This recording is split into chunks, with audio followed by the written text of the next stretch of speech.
Hello everyone, welcome to another mini blog. আজ ছিল রাখি পূর্ণিমা, তাই সকাল সকাল উঠে স্নান করে রেডি হয়ে নিয়েছি। আর এখানে দিদা ভাইকে সবার আগে রাখি বাঁধছে। দিদার যেহেতু ভাই বা দাদা কেউ নেই, তাই দিদা ভাইকেই রাখি বাঁধে।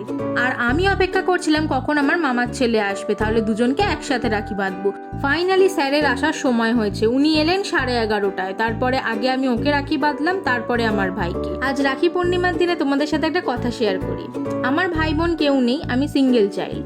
ছোটবেলা থেকে সবাইকে দেখতাম দাদাকে ভাইকে রাখি বাঁধে, ভাই ফোঁটা দেয়।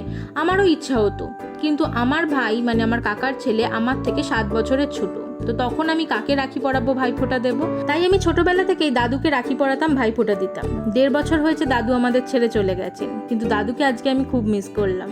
যাই হোক, আমার 2 ভাই কিন্তু বেকার, কাজকর্ম করে না, কিন্তু ঠিকই নিজেদের পকেট মানি বাঁচিয়ে আমার জন্য গিফট নিয়ে এসেছে। তারপরে চলে গেলাম আমরা খাওয়া দাওয়া করতে। দেখা হচ্ছে নেক্সট ব্লগে।